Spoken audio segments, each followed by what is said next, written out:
everybody. Welcome into another episode of IMHO. I'm Kelcey. That is Lang sitting across the desk from me. Lang, the NBA is not back quite yet, but Almost. I know we're so close, but what we do have is some Hall of Fame speeches. I don't know if you saw Chris Bosh just a little while ago. Obviously, I'm a big Chris Bosh fan, so I watched that. Yeah. And it got us thinking, once again, what are your favorite kind of basketball speeches that just like are stuck in your mind? It doesn't have to be Hall of Fame. It can be like any type of speech from a basketball player. I mean, Hall of Fame, for me, Michael Jordan's the end-all, be-all, because not only was it a great speech, and he was like pretty petty and mean, and it was memorable, but he cried, and we got the crying Jordan meme. Like, that has lived for a decade now, like a long time. That's, as far as memes go, that's a Hall of Fame meme, I would think. Yeah. It's got to be on the Mount Rushmore of basketball memes. It gave us, I mean, the meme, yes, it's the best one, I'd say. But that kind of gave us like a glimpse at his, like, I don't know, like competitive personality. Before The Last Dance. Yeah, Yeah, we were like, oh, Jordan's like actually really like that. And like the thing that I liked, or like that I got from that one, was, you know, when he apologizes to his children for like the burden, like the heavy burden of like, what, you're Michael Jordan's son, like I was gone all the time, I'm competitive as heck, like that stuck in my head. Yeah. The first one that I think of is, okay, this is like a little bit, I'm bending the rules here. Sure.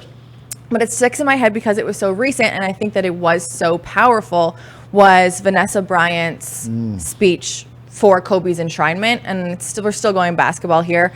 But that was just May in 2021. It was not too long ago. And like, it made me smile. It made me cry. She was so strong. Yeah. The stories that she told about Kobe and Michael Jordan and how hard he worked and what he gave and what kind of like what he was thinking in different times.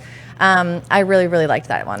The other Hall of Fame speech that I thought it was Allen Iverson, because he was great. Like it was a charming speech. He talked about Michael Jordan, but he also thanked, Redman and Jadakiss and like all these other Notorious B.I.G. and like talked about life off the court and really kind of gave you the full picture of Allen Iverson. And it was cool to hear him talk about that.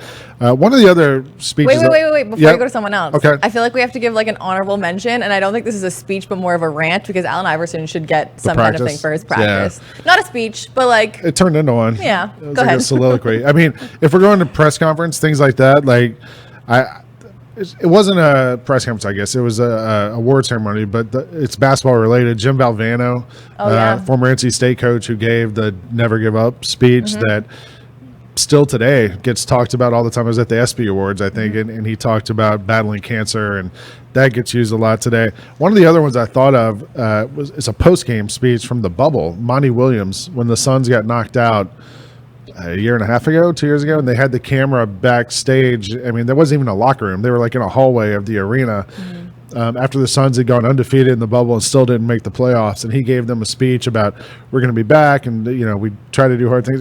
There was a couple of Monty Williams things that came to mind. Like he's maybe one of the better speech givers in the NBA today.